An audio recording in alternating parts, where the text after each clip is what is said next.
All right. I just did Navy. Okay. All right.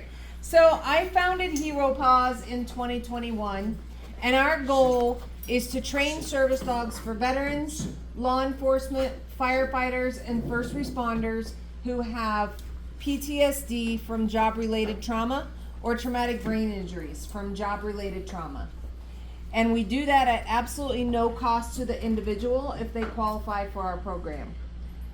We found that there's a lot of suicide in firefighters, law enforcement officers, as well as veterans. And by having a service dog, they can help them start to navigate daily life, get them back out and enjoying the community and doing the things that they absolutely love to do. And we feel this is our way that we can give back to our community and do that at no charge to our individuals. Another one of our goals at Hero P.A.W.S is to educate the public about service dog laws. There's a lot of misconception around being able to take your dog everywhere with you and what actually constitutes a service dog and the laws that cover those service dogs and going into public places.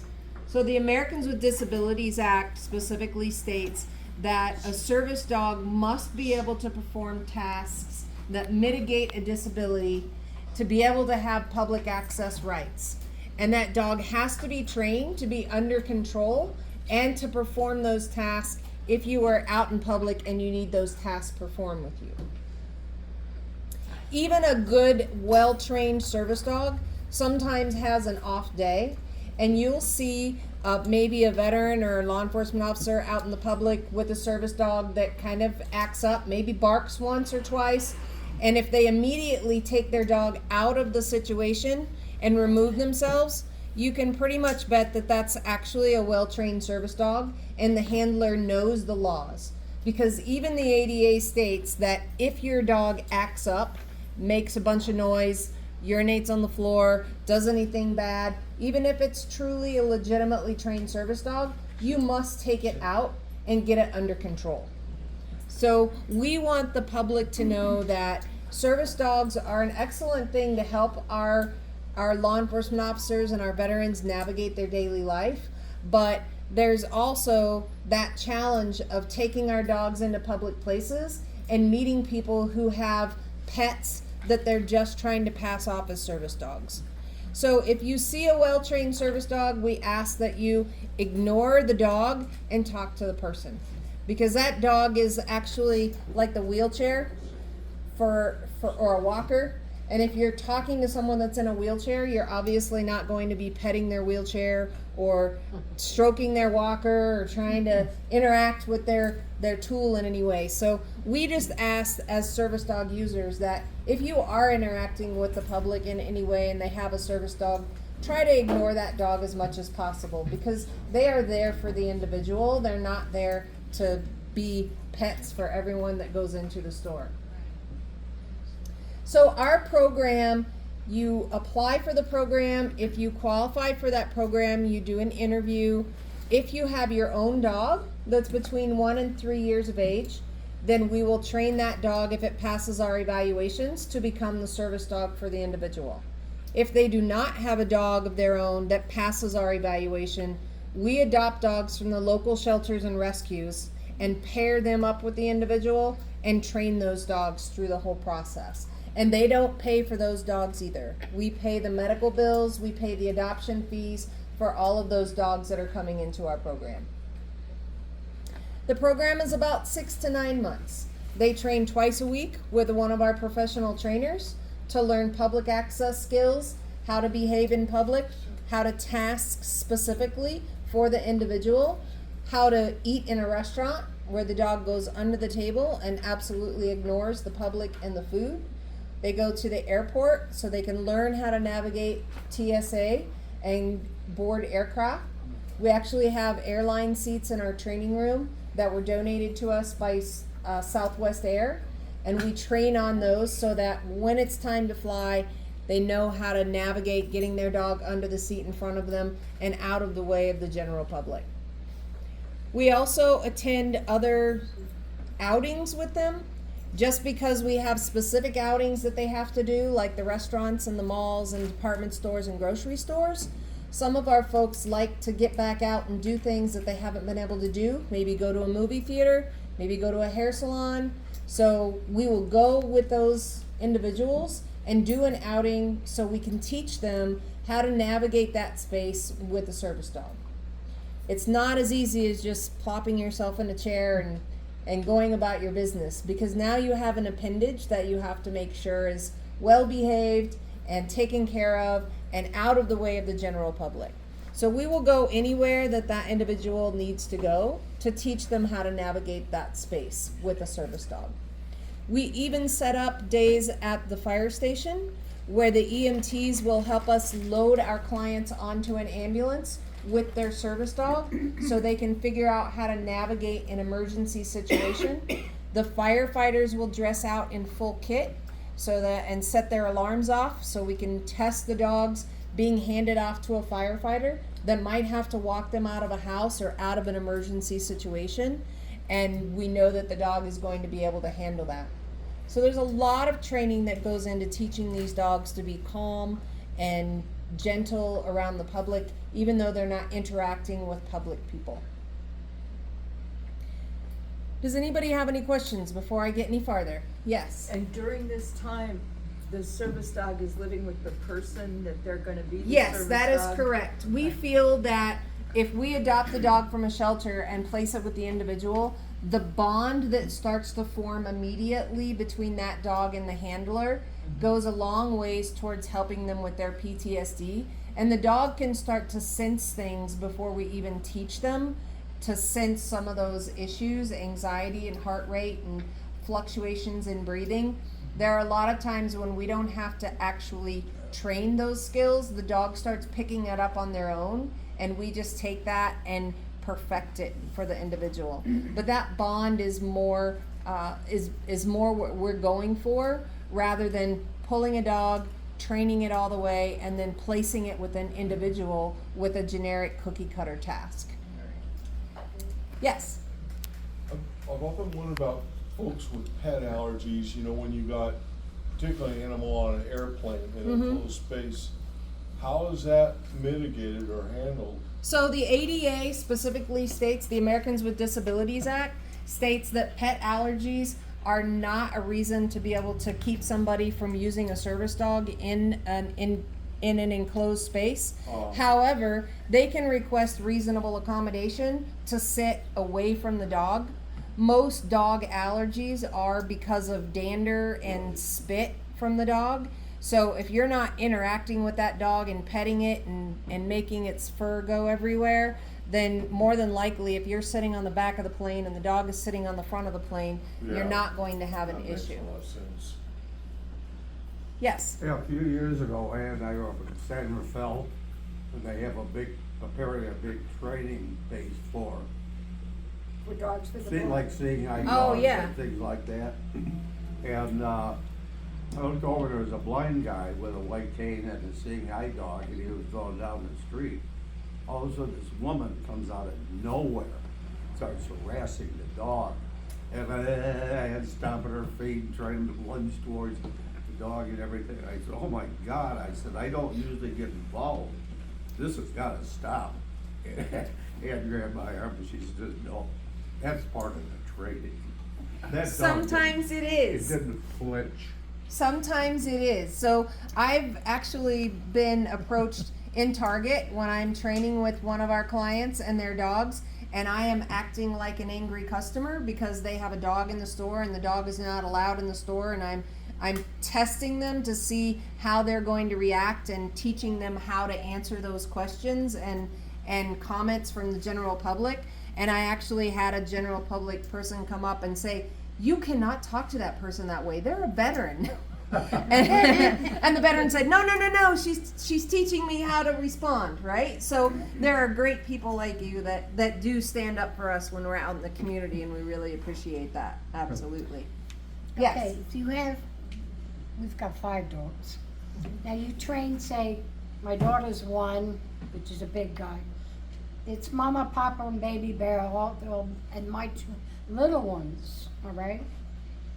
So with training the 1 or the 2 that we might want to train, Will that affect the other 3? As far as their learning or? Correct, yeah. So when we have a household that has more than one dog in it, while they're in the training process, we ask that the one dog that's being trained kind of stay apart from the other dogs until they can learn specifically that they are one person's dog and they're starting to learn their tasks. But once these dogs are fully trained, they can be generally a little bit more of a family-friendly pet. When the vest comes off and the dog is off duty, as long as they understand when the vest goes back on and I'm at work, there's no nonsense. But when I get home and mom takes my vest off and says, okay, you are free to be a dog, then it's okay to go and play with the dog. Okay, perfect. The biggest challenge with a multi-dog household is the distraction of the other dogs when you're trying to train the one dog. And so if someone has more than one dog and we're giving them homework to do specifically with their dog, we ask them to take that one dog that they're working with into a separate room so that they're not distracted by all their buddies at home. Thank you. Yes. Anyone else? I have a question.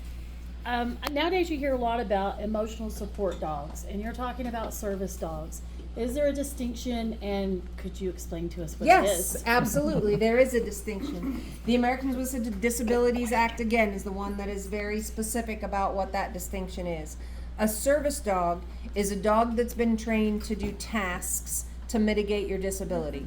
If that disability is heart rate arrhythmias or PTSD and anxiety, the dog has to be specifically trained to either alert you or do something to help you with that disability, right? So tactile stimulation, deep pressure therapy, those are two very kind of generic tasks, but the way we use those is we teach the dog to alert us with a nudge or a paw that our heart rate is starting to be elevated, and then our brains switch into the now I have to reach down and pet my dog to bring myself back down to the moment of here and now.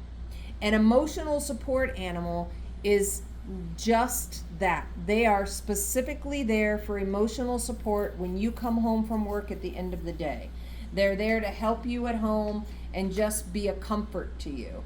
And so they don't qualify for public access rights. They don't have to go through a lot of training. They don't have to go through any training. A psychiatrist can write a note to say, this is your emotional support animal. Now, they will have housing rights. You can live in housing that doesn't accept pets if your psychiatrist says you can have an emotional support animal, but they can't go in grocery stores and non-pet friendly locations because they don't have any training. We see a lot of that in the local stores. People who are taking their dogs in and they'll say, this is my emotional support animal, and that's great, but they're not public access trained. And so what happens is we go in with our fully trained service dogs, and this just happened to us in Walmart the other day, is that there was a dog in there at the end of its leash just rah, rah, rah, rah, rah, rah, barking, barking, barking, and our service dog was literally doing everything he could to try to ignore that dog. So I instructed the veteran to turn around and go the other direction. Don't even try to go over to the vegetable section because something bad is going to happen, right? No matter how well trained our service dogs are, they are still just dogs. And as dogs, they can only take so much before something might happen. And so we instruct our individuals to just turn and go the other direction and try not to encounter that. Now, occasionally we will have people that literally follow us around the store with crazy barking dogs, and I don't know if they're just trying to get a reaction out of our dogs or they're trying to test us to see if we have a real service dog or not. I am not the dog police, and I have to tell myself that every day. It is not my place to know whether or not somebody has a fully trained service dog. So what about people who work in the public? So for instance, the people at Walmart. Yes. How do they what can they do to make that determination? Because there is a difference between a service dog and. They can ask two questions. They can ask, is it a service dog because of a disability? And what task is it trained to perform? Okay. And so you can't say what's your disability, No. but if you ask me what task my dog is trained to perform, I will tell you alerting, creating space, tactile stimulation. We only have to give one answer, but most people that have a fully trained service dog will be happy to give you the answers that you're seeking. When they ask those questions and someone says, you can't ask me that, they probably didn't go through the proper channels or the proper training to make sure that their dog was a fully trained service dog. And that's where I say I'm not the dog police, so it's not my determination on whether somebody is disabled and truly needs a service dog or not. My ask is that if they truly do need a service dog, that they go through the amount of training that's required to make sure that dog can behave in public. So I do know that there are a lot of businesses who are starting to ask more questions. They've finally gotten past the litigious, everybody's gonna sue me if I ask these questions. Walmart is not one though. They just fully believe that if it's not causing a problem, that they're just going to let them in. And again, if they're not causing the problem, that's okay. Right. Some of the Walmarts are actually starting to, so once it catches on, it will go through all the Walmarts. Once corporate finally gets it into their head. The thing about a fully trained service dog and a well-trained service dog, if you're Walmart and you challenge me for public access, you ask me the right questions and my dog is behaving and it's not a fully trained service dog, but it's just a pet. And I say, I'm gonna take you to court. And we go to court. The judge is going to want to see my training log. He's going to want to see my dog perform its tasks in order to say, yes, indeed, it is a service dog. And that's what most people don't understand is that, okay, maybe the store can't ask you to demonstrate your tasks, but if you take them to court, the judge will absolutely ask you to demonstrate what that dog can do and how much training it's been through, and he'll want to see the training logs that you kept while you did the training process. So by educating the public, we hope that we get more businesses who are on board with, let's ask the right questions. Let's make sure that the dogs that are coming in the store are well behaved, fully trained service dogs. We are very adamant that they keep their vaccinations up to date, and we know that when we walk into a store, our dogs are fully vaccinated, they're clean, they're free of fleas and ticks, and they're well groomed because we demand it at Hero P.A.W.S. Any other questions? How do you fund yourselves? We are funded strictly by donations from the public. Absolutely. We have donation slots on our website where people can go online and donate. We do events occasionally where we set up our jar, and just ask for the public's donation. I do speaking engagements to try to get people aware of what we're doing. Currently, we are training in Sierra Vista. We have 2 trainers here in the Sierra Vista, Huachuca City area. We have 1 trainer in Tucson. We have 1 trainer in Phoenix, and I have 1 trainer in Prescott. So we have, to date, since we founded in 2021, we've graduated 15 teams, service dogs and veteran or law enforcement teams. And we aren't looking to grow giant and try to expand all over the state. We feel like if we stay small to our local area and maybe just those areas where we have trainers, that we're going to put out really well-trained dogs, and that's what we're going to use our money for, is to just concentrate on making sure that we're putting out really good quality. We're not going to go out and try to market all over the world and get more clients, because we've only got enough funds to do what we're doing here locally. And we appreciate you guys letting Lori train out here in the parking lot. It's definitely having some place to train is very important. Having some place to train indoors. We have the Warrior Healing Center where we have a training center indoors. So before these dogs are out in the public eye, the client can start to train that task work without being stared at by the public and wondering what they're doing and how we're teaching that. And so that has gone a long ways towards helping us be able to serve more clients because we don't pay rent at the Warrior Healing Center. We just, we have a large training space there, so. And that's the address here at Asio Center. Yes, and if you're not familiar with the Warrior Healing Center, we have over 50 organizations in that building that provide free or discounted services to military veterans. And they do a lot of community things, bagels and brew. They have Friday potluck and soup dinners in the wintertime. Just trying to help shut-in veterans be able to get out and do some things and have that camaraderie. But we're all providing free or discounted services to veterans. So if you know anyone that is a veteran that could use some assistance with either disability claims or just camaraderie with other veterans, send them over to the Warrior Healing Center. They can always come see me at Hero P.A.W.S. Or just come on in the building and enjoy our library. We have computer stations, and it's a really great place to come and hang out or to volunteer if you're looking to volunteer for something. Yes. Do you ever give up on dogs and, whoa, this one, not trainable? Yes, we do.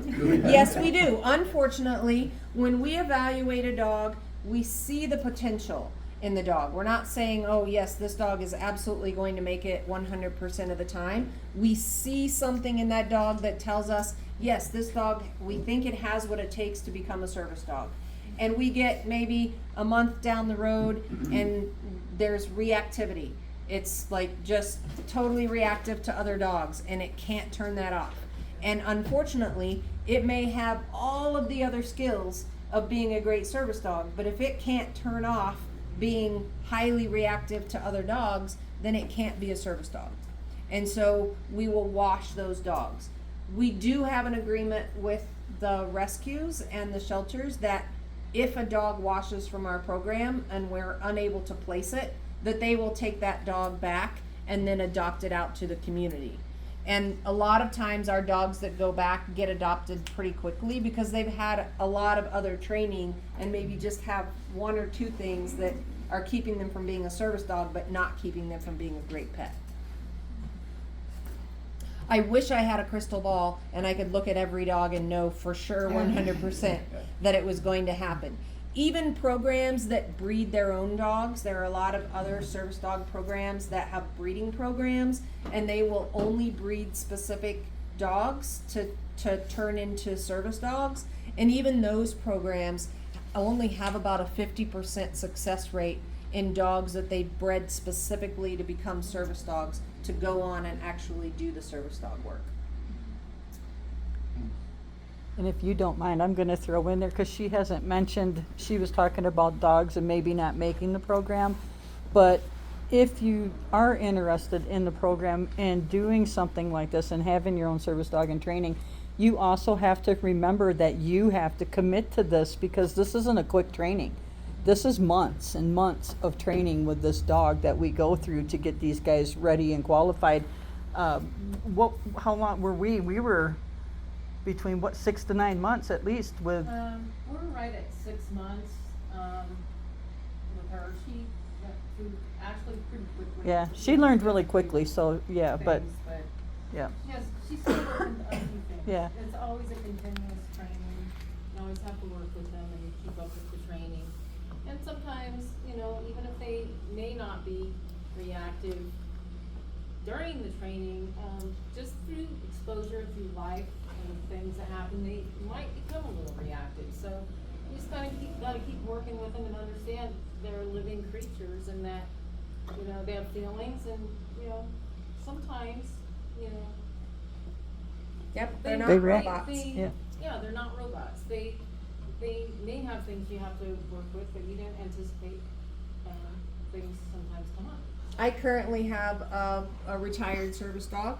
She was absolutely marvelous, a wonderful German Shepherd service dog, and she's been attacked 3 times by other dogs when we were out in public, and she can no longer work. Her body is fine, but she is now terrified of other dogs to the point where she tries to scare them off before they will come up to her. And so, unfortunately, she can't be a service dog and do that. She does still help us both at home immensely, but she can't go out in public anymore.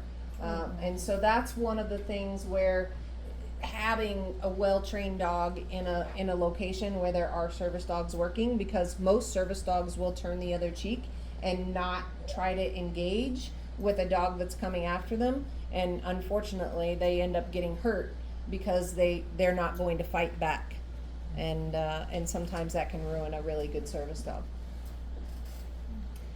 Any other questions? You mentioned that you have trainers, like you have 2 in Sierra Vista. Yes.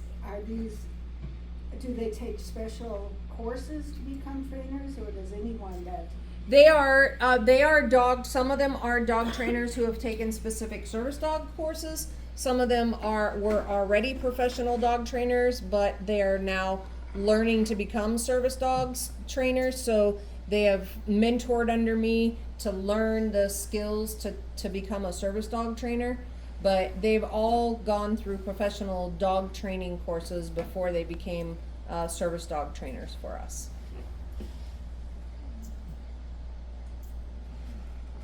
It is a very different type of training than just training a pet dog, because most of the training that we do is more with the individual in how to use their dog, how to navigate public with their dog. And if you're just training someone's pet how to do sits and downs and behave in the kitchen, it's a lot different than training an individual to recognize that a dog is alerting them to an episode.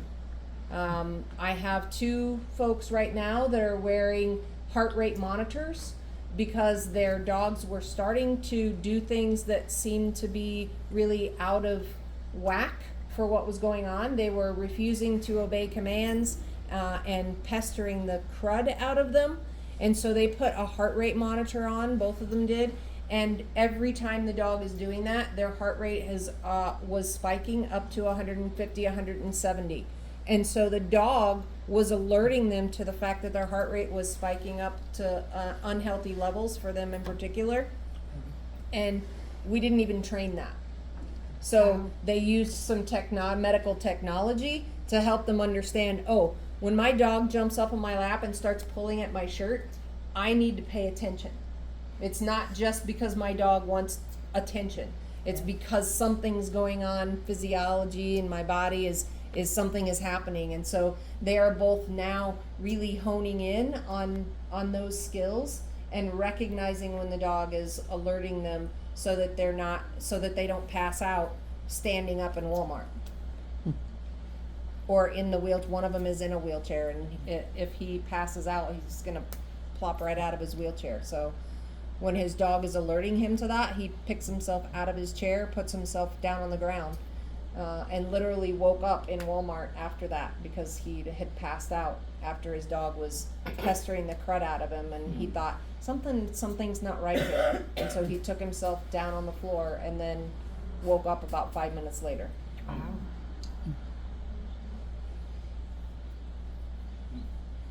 All right. Well, thank you so much for allowing me to come and speak to the organization. We really appreciate you guys, and thanks for having us for dinner.